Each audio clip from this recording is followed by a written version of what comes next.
A short, piercing scream tore through the chaos, violently yanking me back to the world of the living. Not the cold, hard impact of a fall. It was a hospital. It's a delivery bed. Awake. A woman's voice devoid of warmth sounded above my head. A nurse wearing a mask was adjusting the speed of the foredrip. Her movements efficient to the point of indifference. The anesthesia has worn off. Pain is normal. Just bear with it. A miscarriage still requires postpartum care. Don't take it lightly. She glanced at me, her eyes empty of emotion, as if stating the most mundane fact. Miscarriage. The word seared into my heart like a red-hot iron. The pain suddenly became excruciatingly clear, merging with the icy agony of being pushed off a high-rise in my past life, shattering every bone in my body. A violent wave of nausea surged in my stomach, and I abruptly turned my head to retch into the chipped enamel basin by the bed, only to spit out a few mouthfuls of bitter, acidic fluid. At that moment, the pale green wooden door of the ward was gently pushed open. A tall, straight figure blocked the light from the doorway, stepping in with a chill from the outdoors. His dark green military uniform was impeccably pressed, and the star insignia on his shoulder straps, denoting his rank as battalion commander, gleamed coldly under the fluorescent light. It was Ezra Gu. In his hands, he held an equally chipped enamel mug, steam rising in wisps, blurring the sharp lines of his jaw. He walked to the bedside with light steps, placing the mug on the small nightstand with a faint clink.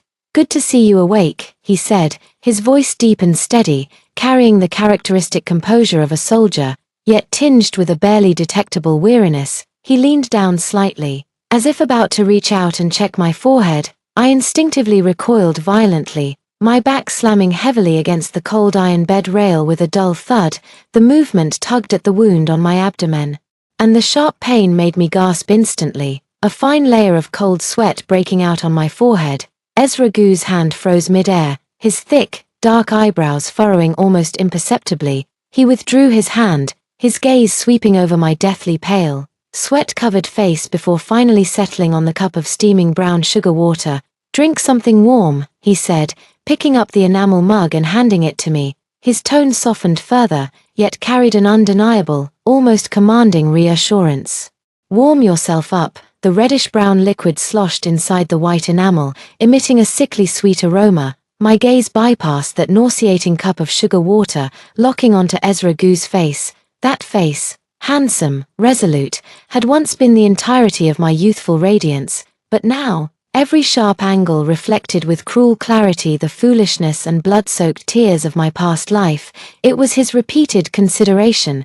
It was his ever-struggling widowed sister-in-law Lena Liu, who ultimately pushed me into the abyss. In my past life, it was on this very hospital bed that I endured the heart-wrenching pain and the despair of losing my child, drinking the cup of sugar water he personally handed to me, only to hear him say those words with earnest gravity. "Myra." Ezra Gu's voice indeed rang out, low and carrying his usual attempt at patient reasoning. Each word was like a poisoned ice needle, precisely piercing my already battered heart. "I know you're hurting. The child is gone. I'm in pain too. But Sister Lena, she's a widow with a child. It's only been a few months since Jejune passed. She was just flustered today and lost her balance, accidentally bumping into you." His voice paused, as if carefully choosing his words, his gaze locking onto me with an invisible pressure, demanding that I consider the bigger picture. "She's a woman raising a child all on her own. It's really not easy. You, try to be more understanding. Don't make a scene, all right?" Understanding, what? In her past life, when Lena Liu pushed her off the building, that face twisted with jealousy and hatred, Ezra Gu's eyes that unhesitatingly chose to believe Lena's tearful lies, and now, this cup of brown sugar water reeking of hypocritical sweetness, along with his words about how hard it's been for Lena Liu. Boom. The thread of reason in her mind, overwhelmed by towering hatred and icy despair, snapped instantly. All the pretense, all the restraint, all the grievances and resentments accumulated from past lives were ignited in this moment, burning into a blaze that consumed everything. Consideration. I abruptly raised my head, my voice hoarse as if sandpaper were grating, yet sharp as ice, piercing straight at Ezra Gu, Battalion Commander Gu. "What exactly do you want me to consider? That she accidentally caused me to lose my 3-month-old child, Or that because she's a widow with a child, she can rightfully steal my man and take over my home? My voice suddenly rose sharply, like a chipped blade scraping out a harsh noise in the deathly silent ward. The patient and their family in the next bed held their breath in shock, and even the nurse paused her work, staring at us in astonishment. Ezra Gu's face darkened instantly, as if covered in frost. He clearly hadn't expected me, usually docile, even somewhat timid, to suddenly erupt. Nor had he anticipated that I would so bluntly and sharply tear off that veil of decency. His jaw tightened, and his eyes turned sharp and cold in an instant, exuding the authority of a military man. "Myra Lynn, watch your words. What nonsense about stealing a man and taking over a home? Lena is a woman of impeccable integrity, pure and blameless." It sounded like the most absurd joke in the world to me. A hoarse, broken laugh escaped my throat, yet tears streamed uncontrollably down my face, mingling with cold sweat in a wretched mess. If Lena Liu were truly blameless, she wouldn't be wandering around the living room in your shirt in the middle of the night. She wouldn't have deliberately knocked over the chicken soup I spent all afternoon making, scalding herself, only to turn around and cry over Jejun's portrait for you to see. She wouldn't have whispered in your ear every day while I was pregnant, lamenting how pitiful Jejun was without a father and how cruel the stepmother, was. I spat out every word in one breath, each syllable dripping with bloody accusations and the venom of a past life. The hospital room was so silent you could hear a pin drop, save for my ragged breathing. Ezra Gu's face turned ashen, his eyes churning with shock, offended fury, and a trace of something almost imperceptibly flustered. He took a sudden step forward, his towering frame radiating an overwhelming pressure, his voice barely containing thunderous rage. "Myra Lynn, have you lost your mind? Shut up. How dare you spout such nonsense? Do you even realize?" "I don't." I cut him off sharply, my gaze like a poisoned dagger, meeting his furious stare without flinching. "All I know is that my child is gone.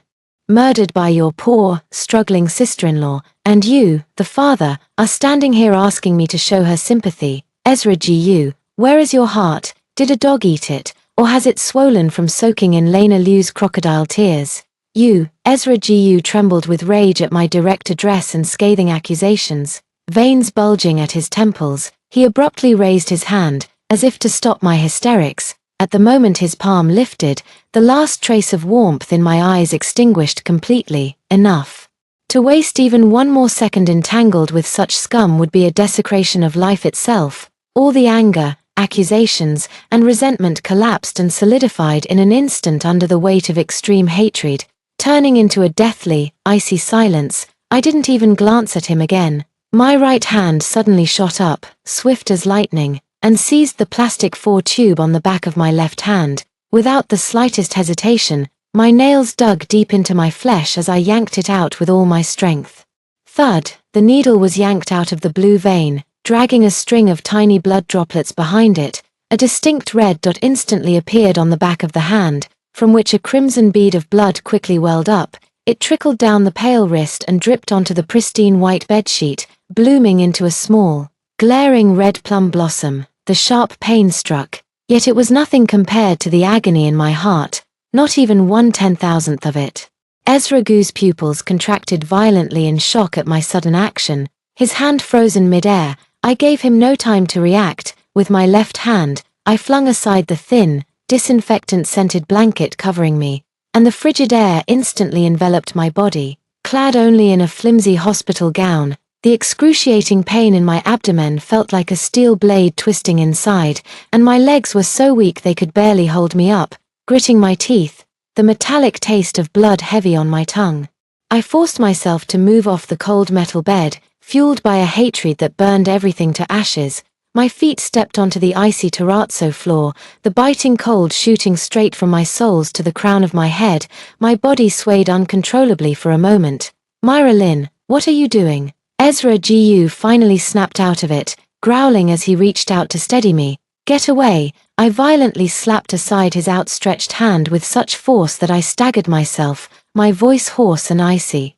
Like a frigid wind howling from the depths of hell, my gaze locked onto the pocket on the left breast of his military uniform, where a Hero brand fountain pen, his treasured possession, was clipped. It was a gift from the old regimental commander after he distinguished himself in service. Without the slightest hesitation, I extended my right hand, still trembling and stained with my own blood, and with all my strength, thrust it fiercely toward the pocket on his chest.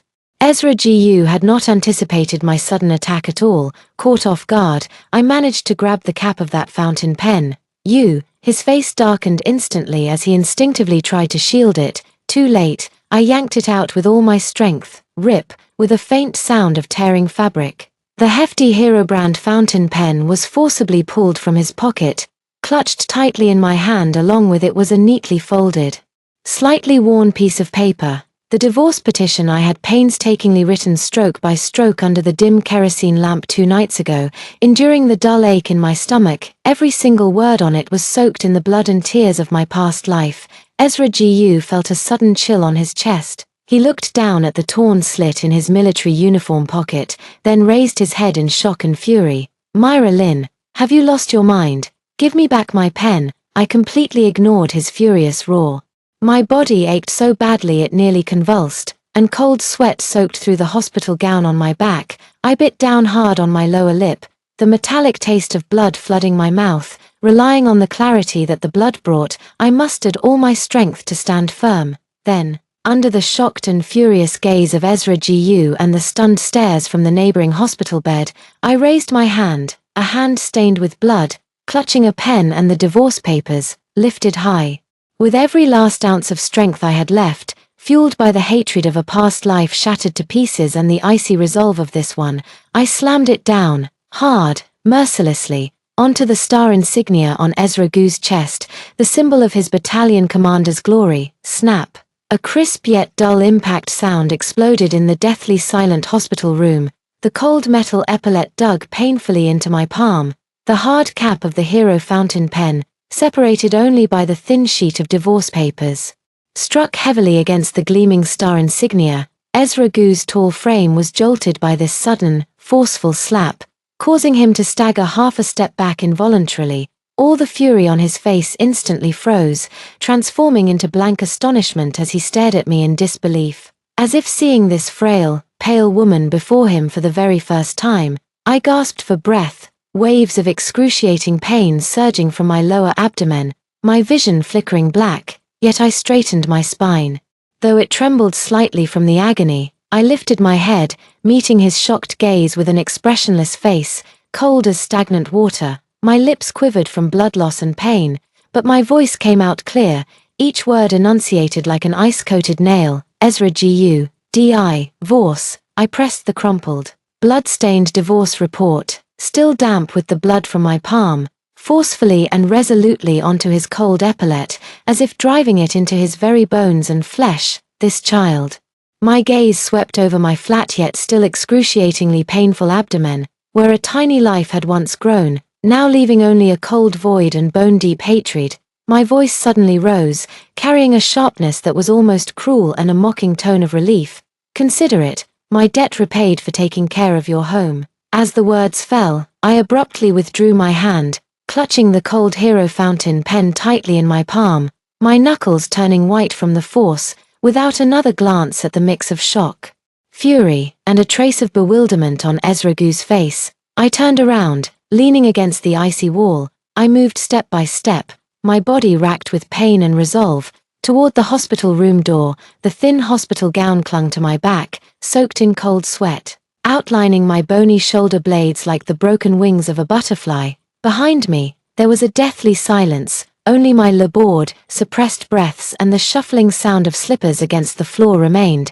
Ezra Gu stood rigidly in place, the torn fabric of his military uniform pocket dangling limply on his chest. The star insignia on his shoulder seemed to still bear the faint imprint of paper and a glaring, ominous dark red stain. He lowered his head to look at the crumpled sheet of paper forcibly stuffed into the seam of his shoulder insignia.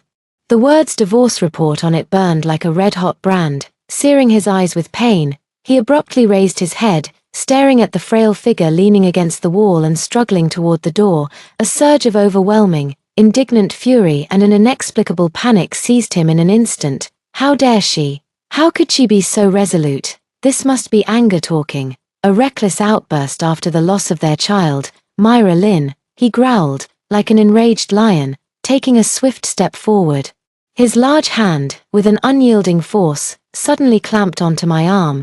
That hand was like an iron vice, instantly tightening around my slender arm, nearly crushing the bone. The immense strength, carrying his usual domineering possessiveness, sought to forcibly wrench me back. "Have you had enough?" His voice, barely containing thunderous rage, exploded in my ear, his scorching breath hitting the side of my neck, carrying the heavy scent of gunpowder and tobacco mixed together.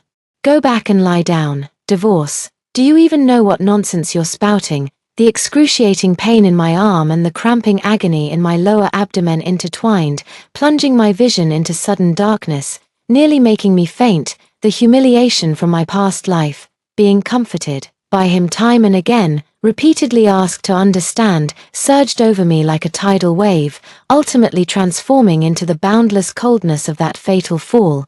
Hatred, a torrent of hatred, like erupting magma, instantly overwhelmed all physical pain. "Let go," I ground out the words through clenched teeth, my voice hoarse and icy, carrying the ferocity of a dying beast. I didn't turn around, only struggled violently, using every ounce of strength to break free from his grip. "Ezra Gu, you fucking let her go right now." A thunderous roar suddenly erupted from the doorway of the hospital room. A man dressed in a faded work uniform, built like an iron tower, charged in like an enraged bull.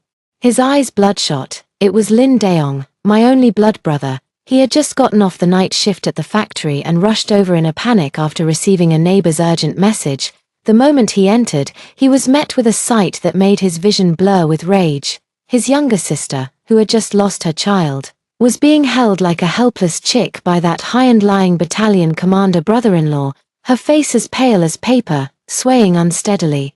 Lin Daeong's roar was like a sudden clap of thunder, shaking the entire hospital room. Without wasting a single word, he closed the distance in 2 strides, his massive hand like a fan swinging through the air with a whoosh, delivering a brutal punch straight at the arm Ezra Gu was using to grip me. His movements were swift and ruthless, carrying the raw, unyielding ferocity of a working-class man protecting his own at all costs. Bang! A dull thud of flesh striking flesh resounded. Ezra Gu, being a soldier, reacted with lightning speed. The moment Lin Daeong's fist came crashing down, he instinctively released his grip on me, raising his arm to block and deflect most of the force. However, Lin Daeong's furious strike was powerful and heavy. Caught off guard, Ezra Gu's arm still went numb from the impact, and his tall frame staggered backward involuntarily. Seizing this split-second opportunity, I twisted free like a slippery fish, breaking the last of my restraints. Completely off balance, I collapsed limply backward. Myra, Lin Daeong acted swiftly, no longer paying attention to Ezra Gu. In a flash, he stepped forward and caught me firmly with his broad, sturdy chest and arms. A familiar scent, mingled with the smell of machine oil and sweat, enveloped me. It was the scent of my big brother. In my past life, when I was cornered by Lena Liu, it was my brother who secretly slipped me the food coupons and a few dollars he had saved, urging me to run. But in the end, I didn't escape. What happened to my brother afterward? I don't seem to remember. An overwhelming surge of sorrow and the grievance of having narrowly escaped death rushed up my nose, blurring my vision. I clutched the rough fabric of my brother's work shirt desperately, as if grasping the last floating piece of driftwood, my throat emitting stifled, broken sobs. "Don't be afraid. I'm here. I'm here." Lin Daeong held me tightly. Feeling the violent tremors of his sister's frail body and her suppressed cries, his heart nearly breaking, he suddenly looked up, his bloodshot eyes like 2 red-hot knives, glaring fiercely at Ezra Gu, who stood a few steps away with a livid face. His voice was hoarse and distorted with rage. "Gu, are you even human? My sister just went through such a terrible ordeal. She lost the baby. Instead of protecting her, you're laying hands on her. Is this how you use those military medals of yours, to bully the women in your own home?" Ezra Gu's face was so dark it seemed to drip with gloom. He rubbed his aching arm, still throbbing from Lin Daeong's blow, the cold, hard gleam of the stars on his epaulets flickering under the light. His gaze shifted between his wife, trembling yet icy-eyed, shielded in Lin Daeong's arms, and his brother-in-law, now a furious lion protecting his sister. A suffocating frustration and unspent rage churned violently in his chest. I didn't lay a hand on her. Ezra Gu's voice was restrained, carrying the cold rigidity of a soldier and a trace of frustration at being wronged. She pulled out the 4-needle and tried to run away herself. What do you mean just? Lin Daong didn't even let him explain, standing like an immovable wall in front of me, his eyes blazing with fury. Just held her. Bullshit. Battalion Commander Gu. Look at my sister's wrist, look at the blood on her hand, and look at her face. His anger grew with every word, his chest heaving violently. What did my sister marry you for? Her, for your high rank, for your fat allowance. She worked herself to the bone taking care of your household, serving that poor, struggling, widowed sister-in-law of yours. Now she's lost the baby, almost lost her life, and you're still here telling her to be considerate of others. Considerate my ass, Ezra Gu. Has your conscience been eaten by dogs? Lin Daong's roar was like a rapid-fire cannon, each word striking Ezra Gu in the face and weighing heavily on the hearts of everyone in the ward. The glances from the neighboring patient and their family toward Ezra Gu shifted, now filled with disdain and pity. Ezra Gu's face flushed and paled in turns, veins throbbing at his temples. He clenched his fists. His military pride made it unbearable to endure such public accusations, especially the charge that he had mistreated his wife. He wanted to argue, to say he had never mistreated Myra Lin, that he had provided her with a comfortable life, in his view, that he had only wished for family harmony, hoped she could understand the difficulties of Sister Lena. But when his gaze met the cold, hollow eyes of the person in Lin Daong's arms, eyes brimming with deep-seated hatred and detachment, all his words of defense stuck in his throat. Those eyes were like bottomless icy pools, swirling with emotions utterly foreign to him, sending an inexplicable chill through his heart. Just then, a deliberately hushed, tearful female voice sounded at the ward door, carrying just the right note of fragility and distress. Ezra, Myra, what's going on? I heard Myra woke up, so I specially made some millet porridge and brought it over. It's Lena Liu. She was wearing a slightly worn floral-patterned cotton jacket, her hair neatly combed, her face bearing just the right amount of concern and pallor. Holding an aluminum lunchbox in her hand, she stood timidly at the doorway, her gaze sweeping over the tense atmosphere in the hospital room before finally settling on Ezra Gu. Her eyes instantly reddened, her voice trembling with emotion. Ezra, are you okay? It's all my fault. If I hadn't lost my balance this morning, none of this would have. Sister-in-law. Ezra Gu seemed to have found his anchor.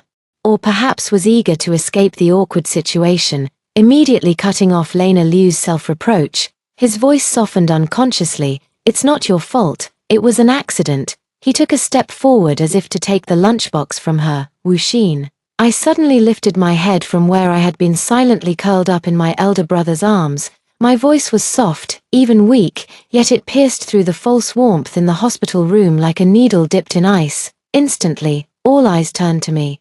I stared at Lena Liu's face, so full of innocence and self-reproach, at the fleeting glint of triumph and calculation deep in her eyes. In my past life, it was this very face, forever fragile and helpless in front of Ezra Gu, yet venomous as a viper in front of me. It was her who personally pushed me off the rooftop. A cold hatred, like poisonous vines, instantly coiled around my heart, squeezing until I could barely breathe. Lena Liu, I looked at her. The corners of my mouth slowly curling into a frosty arc. There was not a trace of warmth in that smile, only bone-chilling mockery and an icy clarity that saw through everything. Behind the memorial frame of your son Jejun, that roll of grain coupons tied with a red string, along with $5. Was it the allowance Ezra Gu sent last month for my health? My voice wasn't loud, but it struck like a thunderbolt, instantly crashing down upon Lena Liu's head. The worry and pallor on her face vanished in an instant, replaced by an ashen, deathly white. Her hand holding the lunchbox jerked violently, and the aluminum container clattered to the ground, spilling scalding millet porridge that splashed onto her feet. Like a cat whose tail had been stepped on, she shrieked, "You're lying. You're slandering me." I didn't. Ezra, she's framing me. Her reaction was too intense, too abnormal, instantly betraying her guilt. Ezra Gu's outstretched hand froze mid-air as he reached for the lunchbox. He whipped his head around, staring in shock at Lena Liu, who had just screamed inappropriately, then turned to me with disbelief. Food stamps, allowances, the money and coupons he sent home every month. Myra Lynn had never once said they weren't enough. Could it be? An utterly absurd yet spine-chilling thought rose uncontrollably in his mind. Am I falsely accusing her? A simple search will prove it.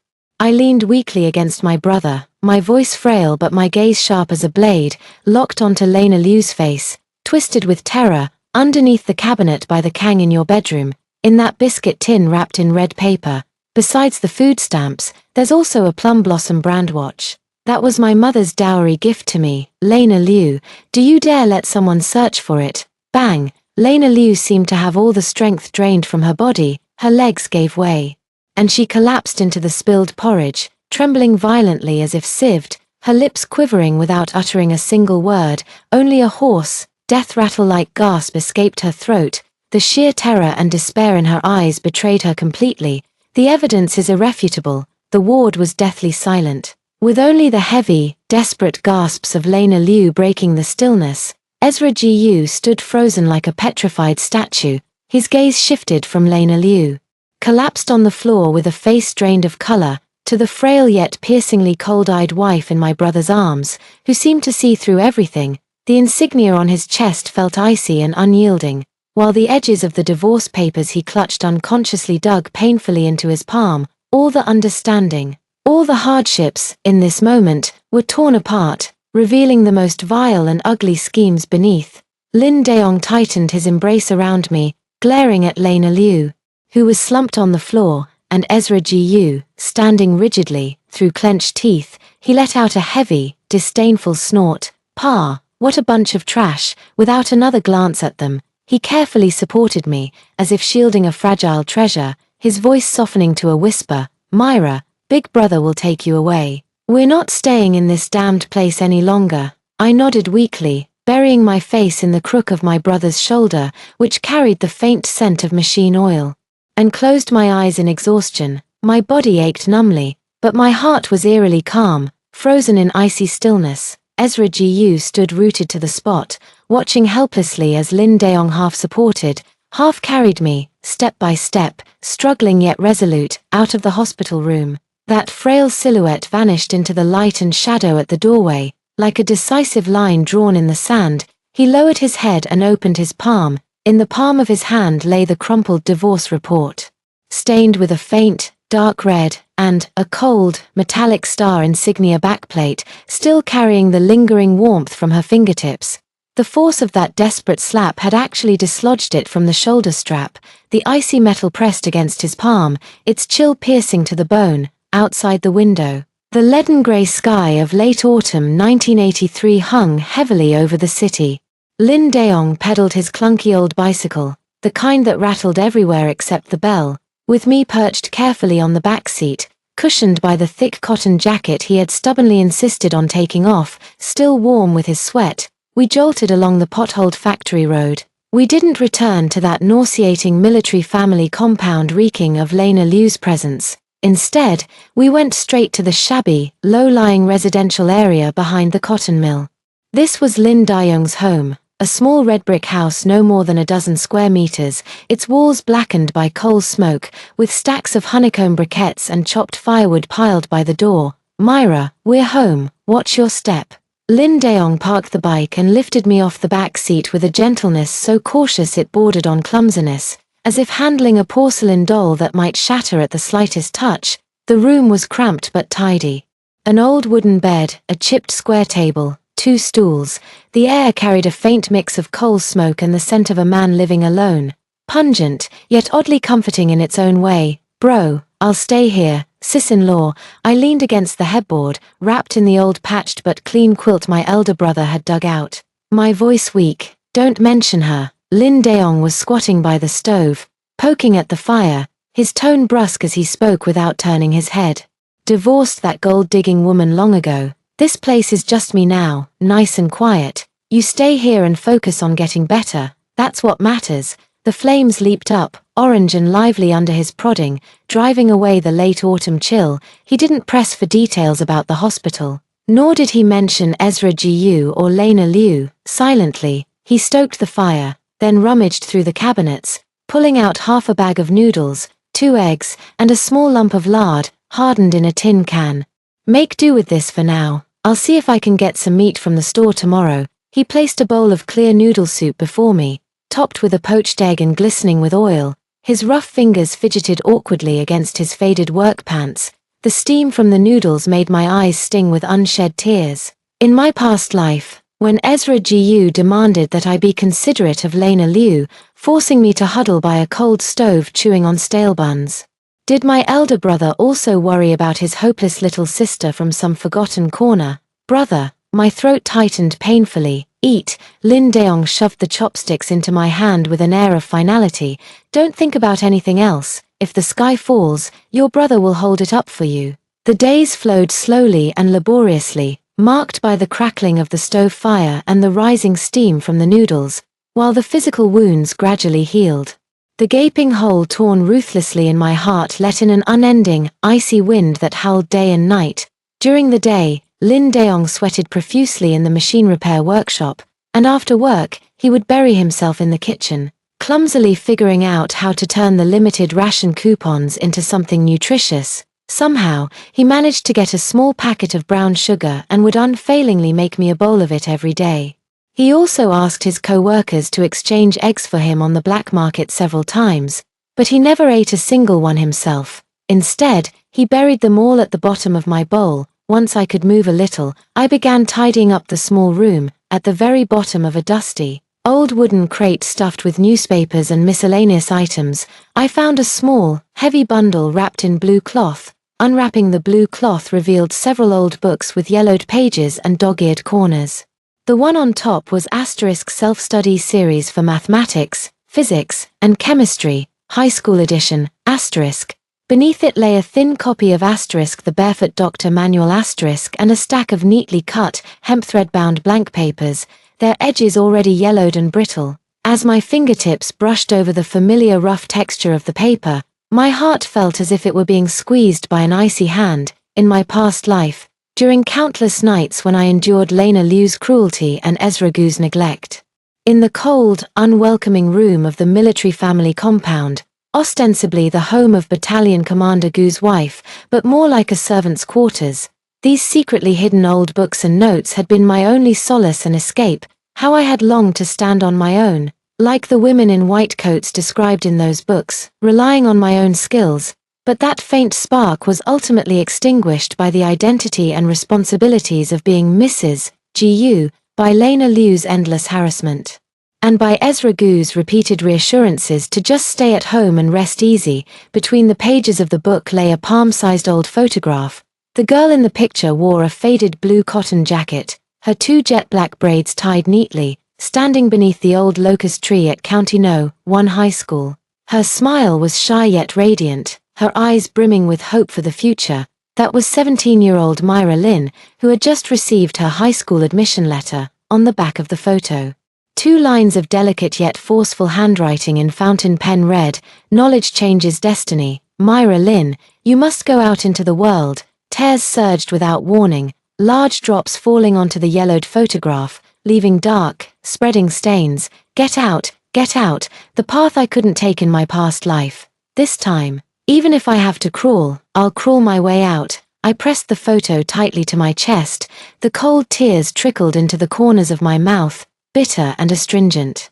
Yet they seemed to inject one last surge of strength into my parched soul. "Brother," I said that evening, as Lin Daong chewed on his cornbread with pickles, pointing at the old books on the table. My voice was calm but carried an undeniable force. "Help me dig these out, I want to read them." Lin Daong froze for a moment, glancing at the tattered books and then at my pale yet resolute face. A flicker of something complex passed through his clouded eyes. He didn't ask why, just gave a firm nod and stuffed the last bite of cornbread into his mouth. "All right, tomorrow, I'll clean up the table nice and bright for you." The difficulty of reviewing far exceeded my expectations. My body hadn't fully recovered yet, and prolonged sitting caused a dull ache in my lower abdomen. The living conditions in the Cotton Mills residential area were rudimentary, with unstable voltage causing the dim yellow light bulb to flicker constantly. in the depths of winter. The only source of warmth in the room was a coal stove. Sitting at the desk to study, my hands and feet would grow numb from the cold, forcing me to place a hot water bottle on my knees for warmth. My knowledge had become terrifyingly rusty: high school algebra formulas, chemical equations, physical theorems. After more than a decade of hardship in my previous life, they had all blurred into a chaotic haze. Opening the textbooks, those once familiar symbols and words now seemed alien and impenetrable, but I had no way back. The glow from the stove illuminated the open books and my focused profile. The pencil scratched across the rough draft paper as I worked through calculations repeatedly, only to start over again and again. When stuck on a problem, I would frown deeply, my lips pressed together until they turned pale, persisting late into the night. When exhaustion overwhelmed me, I would splash cold water on my face or pinch my thigh hard. Lin Daeong didn't understand these things, but he silently supported me. He borrowed a few old reference books from the factory library through acquaintances. He unraveled the work gloves issued by the factory and knitted me a pair of fingerless wool gloves. He saved money from his cigarette expenses and occasionally went to the black market to exchange for a small packet of white sugar, which he dissolved in water for me to drink, saying it would nourish my brain. Time slipped quietly through winter and spring amid the scratching of my pen and the howling north wind outside the window. In the scorching heat of July, the day of the college entrance exams finally arrived.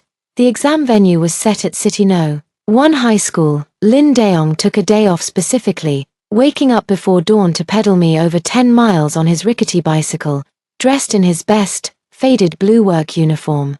He stood like a silent mountain under the scorching shade of the trees outside the exam hall. As the final bell of the last exam rang, I followed the crowd out of the examination hall, the glaring sunlight making it hard to keep my eyes open. Lin Daeong immediately rushed up to me, his dark, sweat-covered face filled with tension. "Myra, how was it? Are you tired? Did you do okay?" Looking at the wrinkles on his forehead soaked with sweat, at the pure, unadulterated concern and anxiety in his eyes, my nerves, strained for days, suddenly relaxed. An overwhelming exhaustion and an indescribable bitterness welled up in my heart.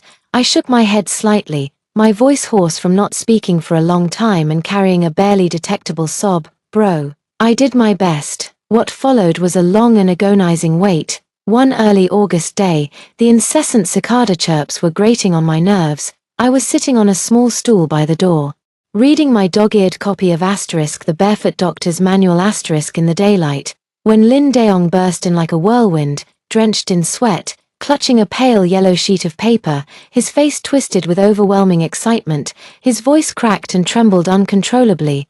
Myra, a letter. The letter has arrived, with a big red seal. The capital, it's from the capital." My heart skipped a beat, then began pounding so violently it ached in my chest. I sprang to my feet, and the manual fell to the ground with a thud. Lin Daeong rushed up to me, thrusting the letter into my hands. His thick fingers trembled as they pointed to the bright red sender's stamp at the bottom right corner of the envelope. Look, Capital Medical University, Department of Clinical Medicine. It's an admission letter. Myra, my dear girl, you got in. The pale yellow envelope felt heavy in my hand. Emblazoned on it were the solemn school emblem and the bold characters spelling out Capital Medical University. In the lower right corner, the bright red words admission notice and the official seal burned like a flame against my fingertips. My fingers trembled so much I could barely hold the thin envelope. Taking a deep breath, I mustered all my strength to tear it open and pull out the notice inside, which bore the same bright red emblem and lettering, Student Myra Lin. After review and approval, you have been admitted to the Clinical Medicine Department of our university. The words that followed blurred and wavered in my vision. An overwhelming, indescribable surge of heat rushed to my head, drowning all my senses. In my ears, Lin Daeong's ecstatic, incoherent shouts mingled with the deafening sound of my own heartbeat. Everything before me began to spin, and the sunlight grew unbearably bright. The howling wind when I was pushed off the building in my past life, the brown sugar water brought by Ezra Gu in the hospital, the hypocritical tears of Lena Liu, the dried noodles handed to me by my elder brother's rough palms, The rustling sound of my frozen fingers scribbling calculations on draft paper in the cold winter nights, countless fragments of memories flashed and collided before my eyes like shards. Brother, I opened my mouth, wanting to say something. But my throat felt blocked by a searing iron, unable to utter a sound. The icy pillar of hatred and resentment that had supported me for an entire year within my body crumbled in that instant. Darkness enveloped my vision, and the world spun wildly. Myra. The last moment before losing consciousness was Lin Dayoung's terrified cry, and his solid, warm embrace that carried the scent of sweat and engine oil. Provincial City, Military District Auditorium. The brilliantly lit auditorium was as bright as day. A massive red banner hung above the stage, warmly celebrating the complete success of the XX Military District Summer Competition and Commendation Ceremony. Below, rows of officers in crisp military uniforms, adorned with various ranks, sat solemnly and proudly. Ezra Gu sat in the middle of the front row, the stars on his epaulets gleaming under the lights, as the outstanding battalion commander of the armored unit in this major competition. He had just received the third-class merit medal and certificate from the senior officer. Thunderous applause erupted, and camera flashes lit up the room. He stood up, saluting the entire audience with a crisp military gesture, his posture as straight as a pine tree, his face bearing the calm and restrained pride unique to a soldier. As the assembly neared its end, the atmosphere relaxed. A staff member from the military district's propaganda department, carrying a stack of freshly arrived newspapers, cheerfully distributed them to the leaders in the front row. Commander, Political Commissar, the latest provincial newspaper is here. The front page headline is about a major celebration in our province. The old political commissar chuckled as he took the newspaper and unfolded it. His eyes habitually scanned the bold headline on the front page, and his smile faltered slightly before transforming into unmistakable surprise and admiration. Oh, this is remarkable. This year's provincial top scorer in the science stream of the college entrance exam has been announced, and it's a young woman. Her total score, this high, impressive, truly impressive, and she's heading to Capital Medical University, a future angel in white. The old political commissar's voice boomed with genuine praise. His words immediately caught the attention of several senior officers nearby, who gathered around to take a look. Is that so? Let me see. Myra Lin. That name sounds somewhat familiar. A deputy commander adjusted his glasses. Myra Lin, Zhao Mingda, the regiment's political commissar sitting next to Ezra Gu, subconsciously repeated the name, then suddenly remembered something. His expression turning peculiar as he quickly glanced at Ezra Gu beside him. Ezra Gu, who had been basking in the joy of his achievements and the relaxation of the meeting nearing its end, felt his heart clench violently as if gripped by an invisible hand the moment he heard the name Myra Lin. Impossible, it must just be someone with the same name. How could she, a housewife who didn't even finish middle school? Possibly, he almost forced himself to maintain a calm exterior, yet his gaze involuntarily, with a hint of barely perceptible urgency, drifted toward the old political commissar's newspaper, on the front page of the provincial newspaper. A somewhat grainy black and white photo occupied a prominent position. The girl in the photo wore a faded floral patterned shirt, her hair tied in a simple ponytail. Her face was lean but sharply defined, her eyes calmly meeting the camera's lens, with a faint, almost imperceptible smile at the corners of her lips, a serenity that seemed to pierce through the dust of time. Beneath the photo, a bold, black headline stood out, "From humble origins to excellence, our province's top science student. Myra Lin gains admission to Capital Medical University with outstanding results." Subtitle: Textile mill worker rises from adversity, pens a new chapter of destiny. Myra Lin, it's really her. Ezra Gu felt as if all the blood in his body had frozen in an instant. The joy of his achievement and the glory of the assembly shattered like fragile glass under this sudden blow. He stared fixedly at the black and white photograph, at those calm, almost unfamiliar eyes. That face bore the familiar contours he knew, yet it felt so alien, stripped of the docility and timidity from his memories. All that remained was a rock-like resilience and an icy detachment. A female textile worker, reborn from adversity, top science student, Capital Medical University. Each word struck like a heavy hammer, shattering his perception. That Myra Lynn, whom he had asked to be considerate of others, whom he believed couldn't survive without him. That Myra Lynn, whom he had tacitly allowed Lena Liu to bully time and again, only for her to resolutely demand a divorce from her sickbed. An overwhelming sense of absurdity and an indescribable panic surged over him like icy tides, drowning him instantly. He felt his breath halt. The laughter and applause of the senior officers around him seemed muffled and distant, as if separated by a thick pane of frosted glass. Only the calm face in the newspaper and those cold, printed words remained vividly imprinted on his retinas, searing his nerves. The commendation ceremony concluded amidst the stirring strains of military music. Officers congratulated one another and filed out of the auditorium in small groups, the atmosphere buzzing with excitement. Ezra Gu sat like a soulless statue, rigid in his chair, clutching the third-class merit certificate so tightly that his knuckles turned white, its edges crumpled under his grip. The provincial newspaper had been quietly slipped into his hand by political commissar Zhao Mingde, Battalion Commander Gu.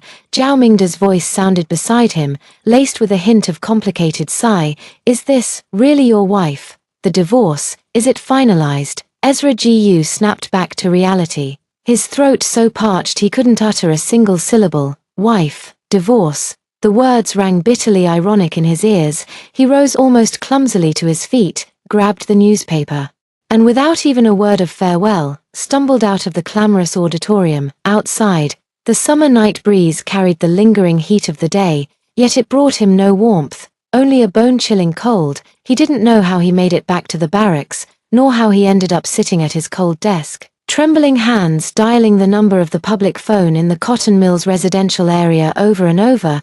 The endless busy tone was like a dull knife sawing through flesh. Finally, after who knows how many attempts, the call connected. A gruff male voice with a thick local accent came through. "Hello, who are you looking for?" "I'm looking for Myra Lynn." "Myra Lynn from the cotton mill." Ezra Gu's voice was hoarse and urgent. "Myra Lynn." The man on the other end paused. "Oh, that Myra Lynn who got into university. She's long gone. She's a golden phoenix that's flown to the highest branch now, went off to study in the capital, left days ago." Click. The receiver slipped from Ezra Gu's hand and landed heavily on the desk. Capital, Medical University. The provincial newspaper bearing her photo felt like a red-hot branding iron, searing his heart. The person he had so easily abandoned, the one he assumed would always remain waiting, had already flown away without a backward glance, soaring to heights he could never reach or even imagine. An unprecedented, immense emptiness and panic seized him. It was as if the solid ground beneath his feet had suddenly collapsed, revealing a bottomless void. No, he abruptly stood up, his eyes surging with a near-delusional madness. He couldn't lose her like this. He had to go find her. She must just be acting out of spite. In her heart, she must still care for him. This thought, like a lifeline, instantly seized all his reason. The leave request was submitted at lightning speed, with a flimsy excuse. Regimental Political Commissar Zhao Mingde looked at his usually reliable subordinate, now with bloodshot eyes and clearly in an abnormal state, hesitated to speak, but ultimately sighed and signed off on the report. 2 days later, Ezra Gu stood at the grand, time-honored gates of Capital Medical University. Covered in the dust of travel, he had changed out of his military uniform into a slightly worn grey Zhongshan suit, trying to make himself less conspicuous. Yet his soldierly posture and the unshakable air of sternness between his brows still made him stand out starkly against the scholarly surroundings. His fists were clenched, palms slick with cold sweat. The carefully folded newspaper clipping tucked in his inner pocket felt like a branding iron, searing his heart with anxiety. He kept imagining the scene of meeting Myra Lynn.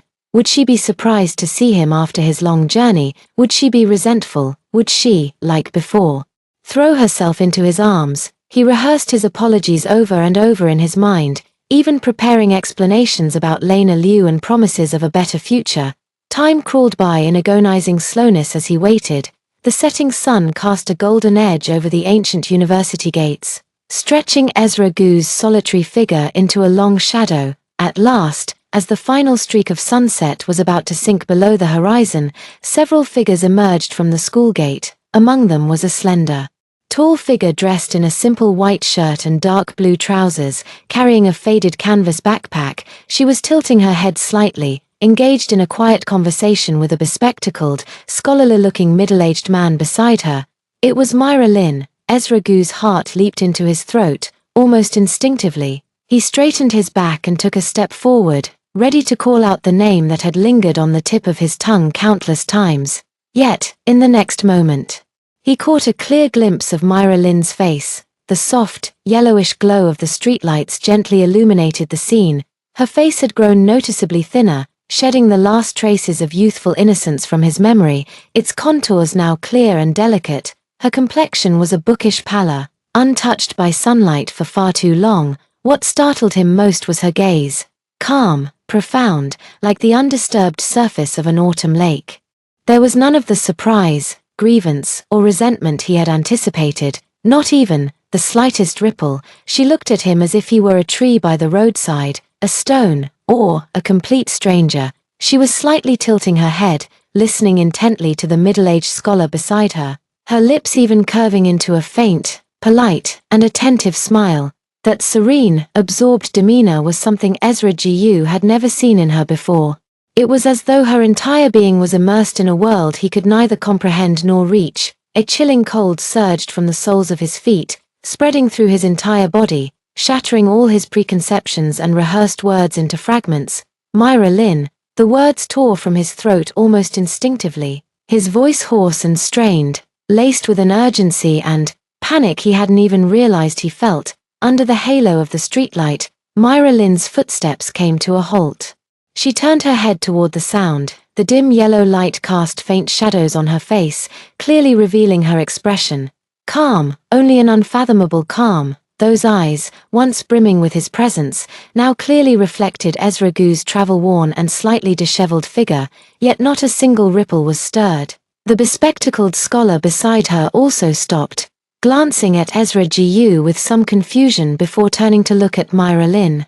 Ezra Gu felt a pang of unease under the gaze of those tranquil eyes. He instinctively straightened his posture, trying to reclaim a sense of control. His Adam's apple bobbed with difficulty as he spoke in a low, hurried voice, carrying an undeniable tone of command yet betraying a barely perceptible tremor. "Come home with me." Under the dim streetlight, Ezra Gu's figure cast a long shadow on the mottled ground. His slightly worn Zhongshan suit couldn't conceal the straight posture of a soldier. Yet his shoulders seemed slightly weighed down by an invisible burden. Standing at the school gate, he resembled an abrupt boundary marker, blocking the path to the Temple of Knowledge. "Come home with me." 4 words, hoarse, urgent, carrying the exhaustion of a 1,000-mile journey, yet also bearing the unyielding authority ingrained in his bones, as if this were merely the finale of a farce, and now that he had arrived, she should obediently set everything aside and follow.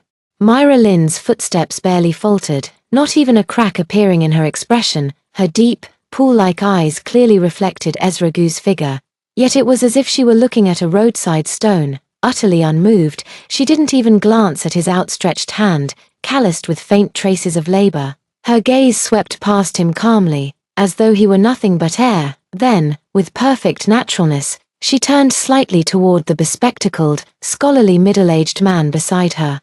Her voice was neither loud nor soft, but steady and clear, carrying an air of complete focus and just the right measure of politeness. "Professor Ju, regarding the critical value issue in the serum separation of the experimental control group you mentioned earlier, I reviewed several sets of data again last night and noticed a slight time difference variable between the 3rd and 7th groups during the separation process. It might have a potential impact on the significance of the results.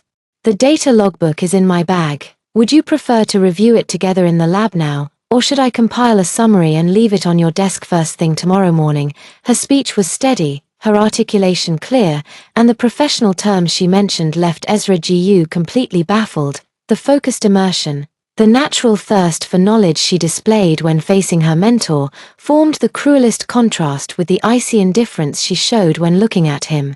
Professor Ju was clearly also taken aback by the sudden go-home command, but he was quickly drawn in by the professional question Myra Lynn raised. Adjusting his glasses, a glimmer of approval flashed in his eyes. "Oh, time lag variables, you're very observant." Myra Lynn, now, well. He instinctively glanced at his wristwatch, then stole a look at Ezra Gu, who stood frozen under the streetlight with a livid expression, seeming somewhat awkward. It's a bit late now, the lab building.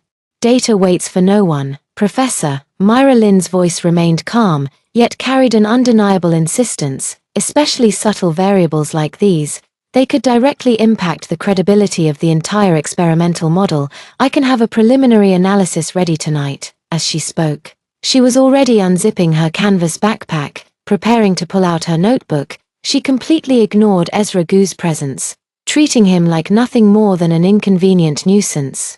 A surge of anger from being utterly scorned and the agony of being gnawed by immense panic, like two venomous snakes, instantly coiled tightly around Ezra Gu's heart. He watched Myra Lynn, completely absorbed in academic matters, not even sparing him a glance, and saw the focused expression she directed at that so-called professor.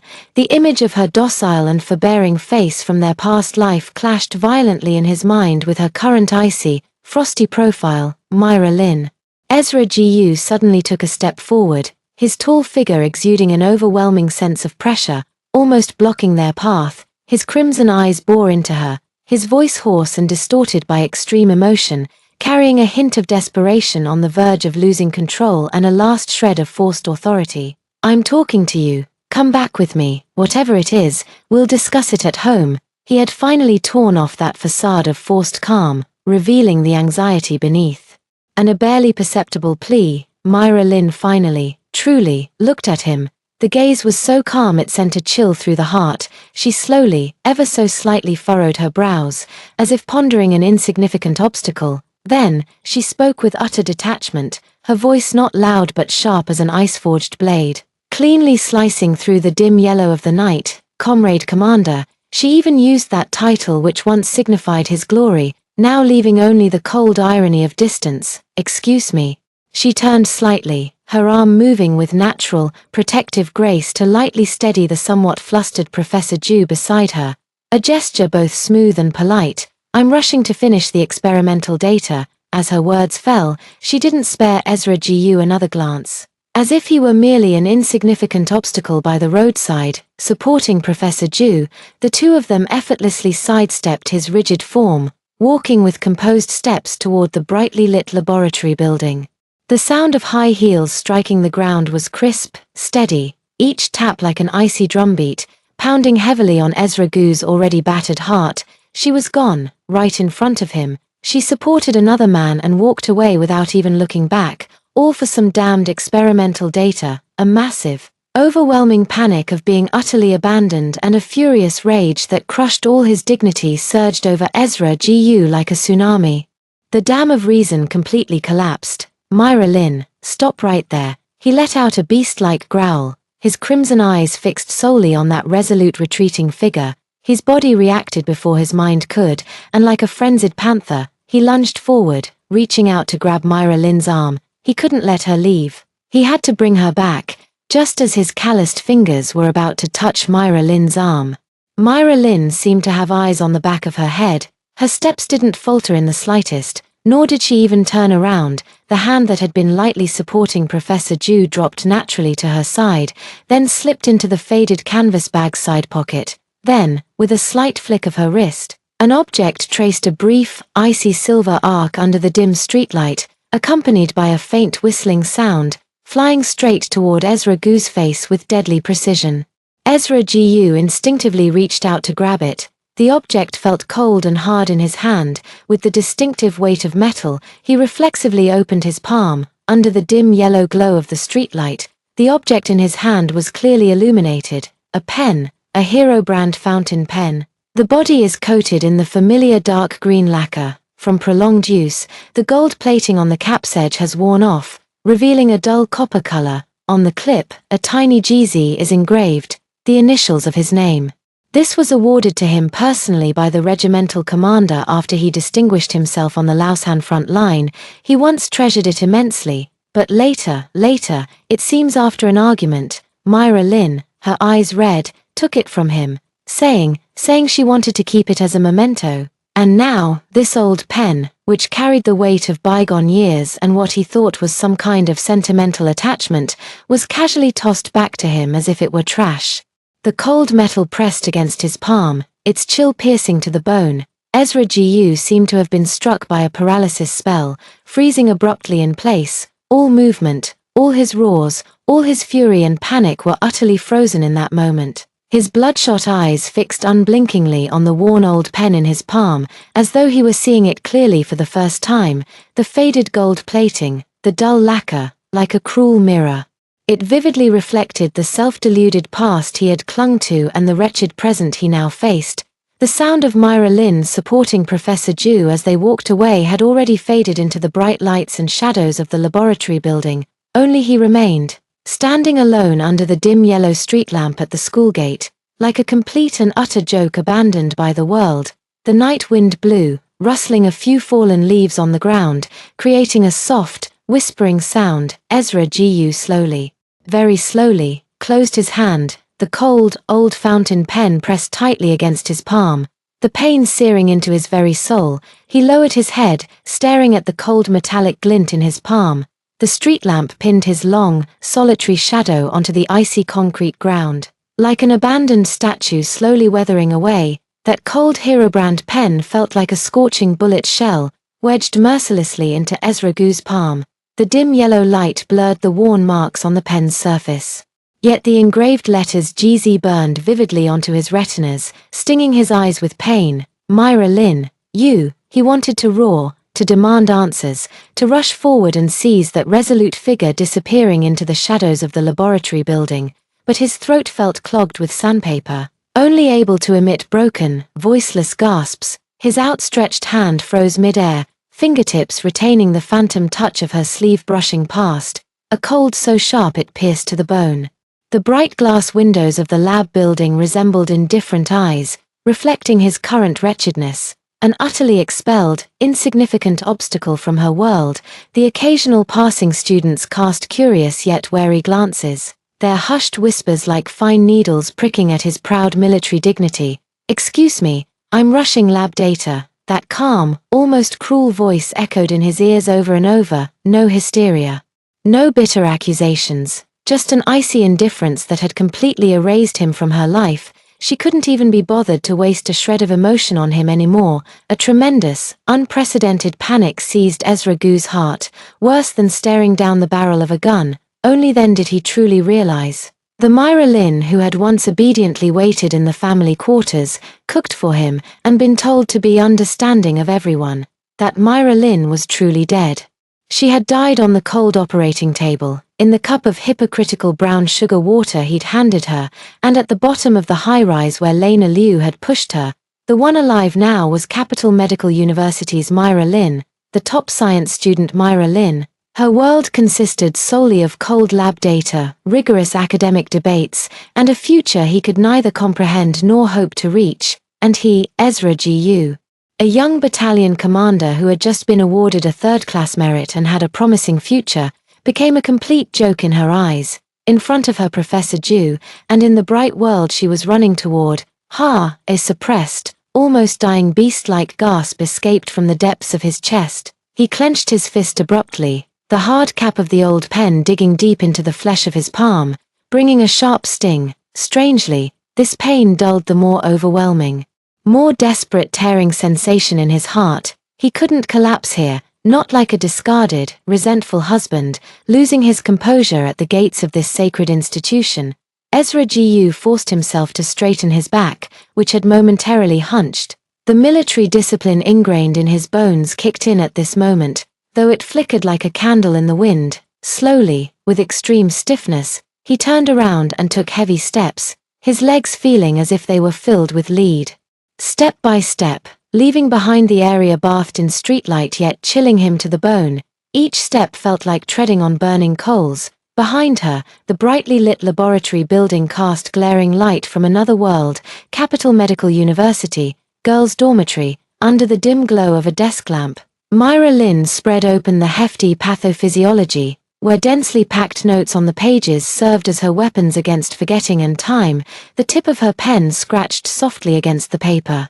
Steady and focused, The dorm was quiet, save for the faint rustling of pages turned by her roommate, Myra Lynn. A lively Beijing girl with a ponytail from the clinical bunk leaned over and whispered, "That man downstairs just now, the one in the Zhongshan suit who looked really stern. He was looking for you, wasn't he? Do you know him?" Myra Lynn's pen tip didn't pause, her gaze still fixed on the intricate pathological mechanism diagram, her voice flat and unemotional, as if stating a fact that had nothing to do with her. An insignificant person from the past. The girl grew even more curious. From the looks of it, he seemed like a soldier. His aura was terrifying, as if he wanted to devour someone. Myra Lynn finally raised her head, the dim light casting faint shadows on her slender face. The corners of her lips curved ever so slightly upward, but the smile held no warmth, only a trace of worldly detachment and a barely perceptible hint of mockery. Used to be a soldier," she paused, her gaze sweeping over the heavy night outside the window, then added in a voice as light as a feather falling to the ground, "A soldier, who was used to giving orders." She didn't say another word, lowering her head again and immersing herself back into the world of her book, as if the encounter at the school gate, one that could shatter all the dignity of a proud man, had merely been a wisp of wind brushing the water's surface, leaving not even a ripple behind. Her roommate, looking at her calm profile, inexplicably felt a chill and shrank her neck slightly, wisely choosing not to press further. Military district, Ezra Gu's dormitory, The room was thick with the heavy scent of tobacco, the curtains were tightly drawn, shutting out the outside light. Ezra Gu didn't turn on the lamp, merely leaning against the cold wall, a few twisted cigarette butts scattered at his feet, the crimson embers flickering in the darkness. He clutched the Herobrand fountain pen tightly in his hand, his knuckles turning white from the strain. The cold metal had long been warmed by his body heat, yet it still couldn't dispel the bone-deep chill in his heart. Myra Lynn, he murmured the name unconsciously, his voice hoarse and dry. Before his eyes flashed the resolute look in her eyes as she pulled out the form and signed the divorce papers in the hospital bed.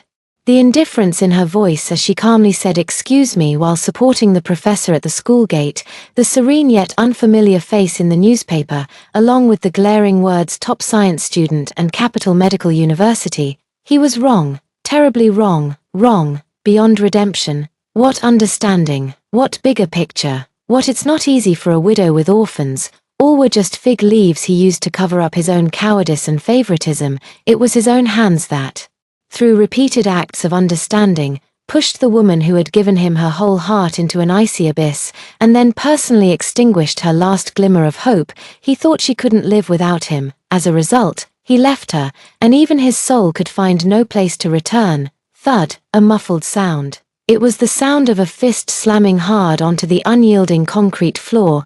The excruciating pain in his knuckles was nothing compared to the agony in his heart. In the darkness, Ezra Gu's bloodshot eyes stared fixedly into the void. Within them surged towering waves of regret, mingled with the fury of being utterly rejected and abandoned. Ultimately settling into a silent despair, he grabbed the opened bottle of strong liquor from the floor and tilted his head back, gulping it down fiercely. The burning liquid scorched his throat, making him cough violently as tears welled up reflexively. He didn't care, clutching it like a lifeline, drinking even more desperately, trying to numb his shattered heart with the searing pain. I don't know how much time had passed when the wine bottle rolled to the ground, emitting a hollow sound. Ezra Gu's tall frame was curled up in the cold corner, his head buried deep in the crook of his arm, his shoulders shaking uncontrollably, suppressed. Wounded animal-like sobs echoed faintly in the deathly silent room. No tears, only broken, desperate wails rising from his throat. Cotton Mill residential area, Lin Dayoung's home.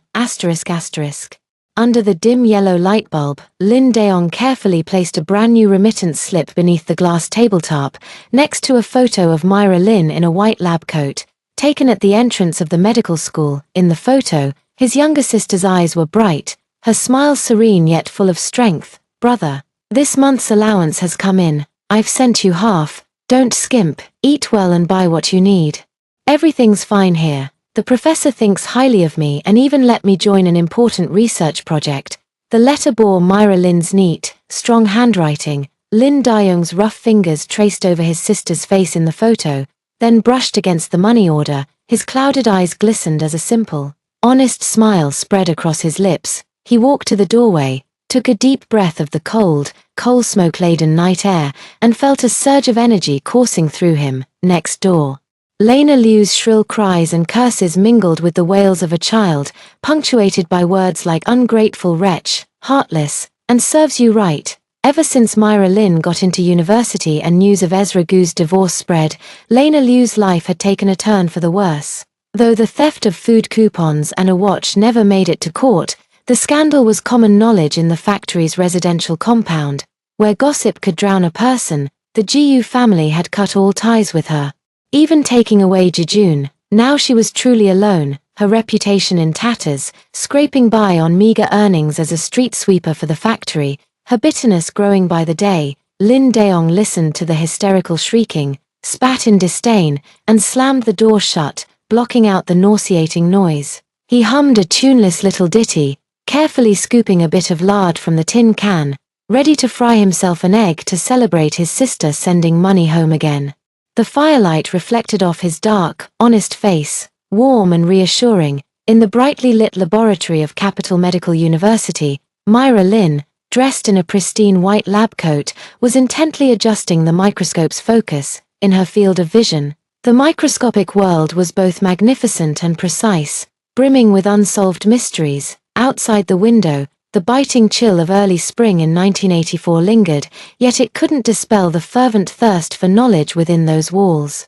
Her journey had only just begun. On that path, the shadow once named Ezra Gu was no longer there.